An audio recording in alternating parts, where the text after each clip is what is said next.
gentlemen, this is Fulton Lewis, Jr., speaking from the studios of radio station WOL in the nation's capital, Washington, D.C. Apropos of the controversy about producing flying ships, flying boats in some of the new shipyards of the nation, and the production of giant cargo planes, there was several developments here today. Two high officials of the War Production Board and one official of the Army appeared before a special Senate investigating committee this afternoon. They testified behind closed doors because much of their testimony had to do with the available supplies of critical materials, which, of course, is a military secret. But when it was over, the chairman of that Senate committee, Senator Josh Lee of Oklahoma, said that he is confident that the conversion program is going to receive fair and objective consideration. The president was asked about it at his news conference this afternoon. He said that no one in the government disputes the desirability of having flying boxcars, as he says. He said the Army and the War Production Board have been moving heaven and earth to try to get as many of those flying boxcars as possible. But he said it's a question of balance between fighting planes and cargo ships and surface ships and a lot of other items in the war production program. If you can't have all that you want of all of those things, he said, you've got to decide which you need the most. Now, you know, of course, that the great personality in the center of this whole controversy, the person who proposed the building of these big cargo planes in the shipyards, is Mr. Henry J. Kaiser, who has set a most remarkable record for quantity production shipbuilding on the Pacific coast. All sorts of challenges have been made to his proposal, reasons why it cannot be done, reasons why there should be no change in the present program of shipbuilding. And from time to time, in the last week or so, I've reported those developments to you as they have taken place. But in view of the tremendous nationwide interest in this whole question, I thought you might like for me to bring Mr. Kaiser here to the microphone tonight so that we can fire some direct questions at him, get some direct answers, instead of going through that same old routine of my giving you a second-hand account of what he says. So here he is, Mr. Henry J. Kaiser, and thanks for coming, sir. It's a pleasure to be here, Mr. Lewis, and I'll try to answer such questions as I can. First, I'd like to say that I'm most gratified over the way I've been received in all quarters here in Washington. I've spent a great deal of time with the Army and the Navy officials, with the Maritime Commission, the War Production Board, and in congressional committees. Everywhere, there's a constructive interest in the subject of air cargo planes. Now, you don't mean to imply that this is all just one happy family here in Washington? No, naturally, there's a lively difference of opinion as to how the problem should be attacked. But there is an increasing indication of a general agreement that it must be done. That's most encouraging. That, I think, is a tribute to you, probably, sir. No, really, I think, Mr. Lewis, it would encourage the American people to see how problems of this kind are handled in Washington today. I've found very little of this can't-be-done spirit here in Washington. The responsible public officials simply want to know how. So you feel that your negotiations are coming along satisfactorily? Real progress is being made. All right, now, Mr. Kaiser, let's get on to brass tacks. You're proposing to use shipyards for the construction of giant cargo airplanes, ordinary shipyards. That certainly is a radical departure. There are many, many people in the government here who say that it would take years to make that change to actually get into production of those ships. They say that there's very little equipment in a shipyard today that would be useful in building planes. Well, a shipyard is quite a proper place for the construction of airboats, Mr. Lewis. In the first place, the building of anything is simply synchronized movement of material. In a shipyard, we already have a great investment in equipment, housing, transportation, ferrying, and so forth. The biggest factor in anything is auditing and purchasing and accounting and management. And that's about 40% of the cost. The purchase of the outside material is another 35%. And we already have all the facilities. The question is, however, whether you can build these cargo planes without robbing the rest of the plane construction program, actual fighting planes, of vital materials. The President made that point this afternoon, sir. Well, and a very proper point. It is too. My only interest in this and in every other war project is to contribute something helpful to the war effort. There would be no contribution in a plan that interferes with the production of bombers and pursuit planes and guns and armaments and their transportation. But after all, we do have to get the men and the materials to the battlefront if they're to be useful. Submarines are sinking our ships faster than we can build them. Therefore, the air freighter is a necessary step toward solving this problem. Yes, but what about those raw materials, the steel, the aluminum, and all that? I'm confident I'll be able to get whatever raw materials are necessary without robbing the present stockpiles. You mean that you have sources entirely aside from the sources from which those raw materials are coming now? I mean that this country has unbelievable resources that have never been tapped. I don't come to Washington with proposals for which I have no answer. If steel is the problem, we'll make the steel. If nickel is the problem, I'm confident we can obtain that.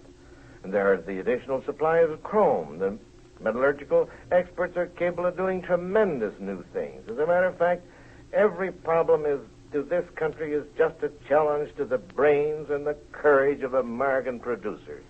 The nation that wins wars is the nation that solves problems and not the nation that surrenders to problems. Is that it? Exactly. Some newspaper writers who've seen our shipbuilding record on the Pacific coast have called me a miracle man.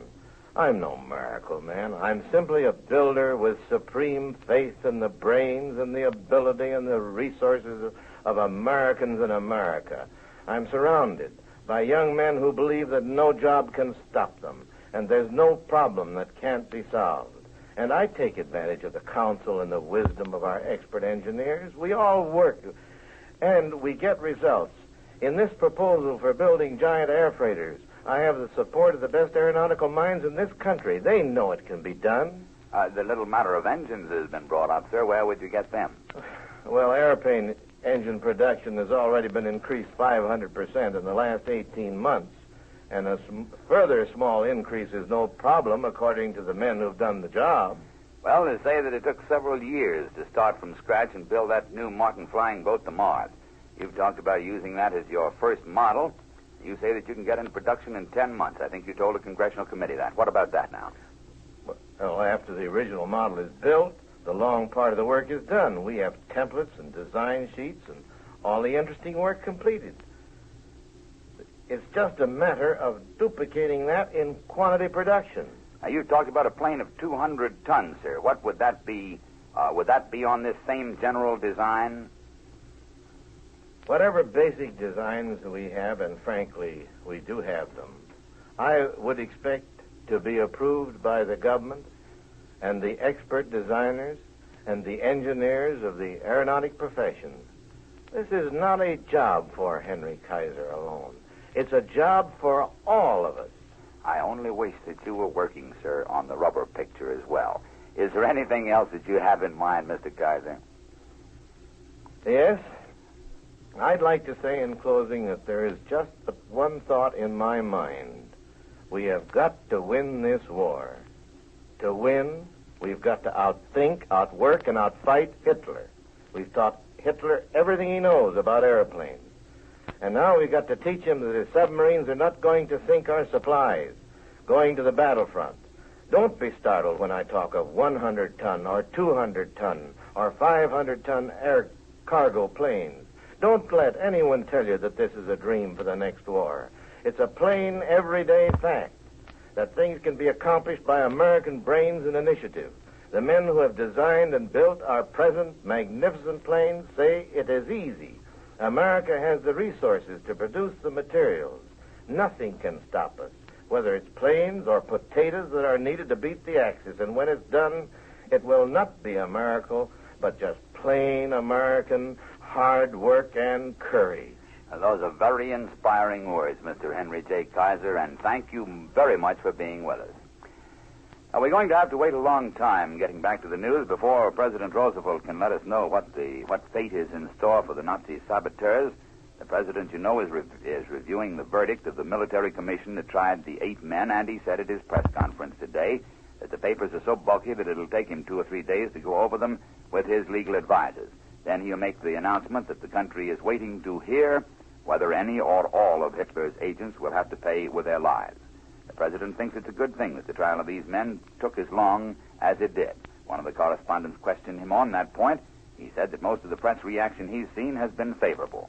Because this is a nation of law, legal processes take time, and the case of the Nazis has been carried out through the traditional processes of the law. The president said today in his news conference that it'll be several days more also before he actually vetoes the synthetic rubber bill which Congress passed a week ago yesterday, the one that provides a new and separate agency to handle the production of synthetic rubber from alcohol.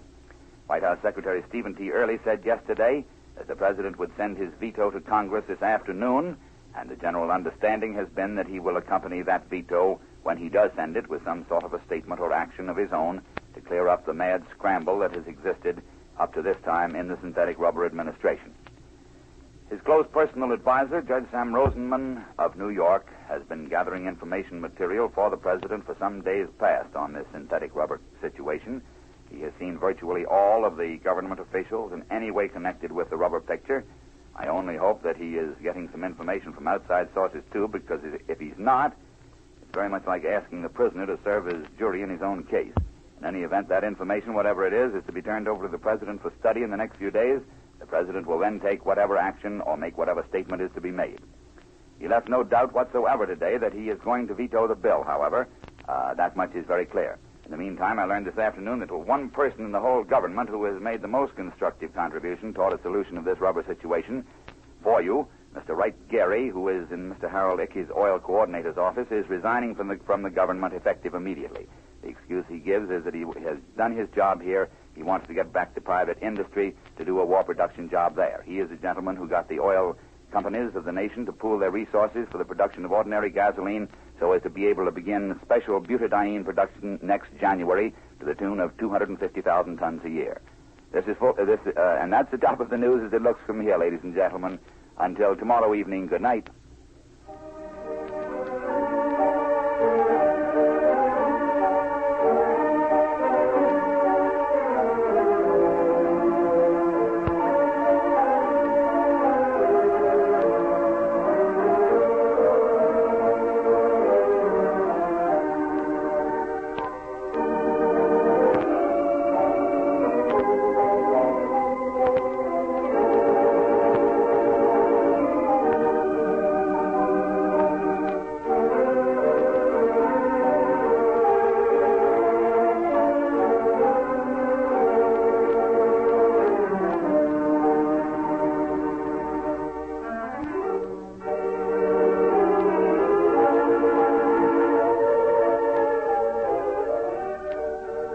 Fulton Lewis, Jr. is heard Mondays through Fridays at this time from the studios of WOL in the nation's capital, bringing you the top of the news. This is the Mutual Broadcasting System.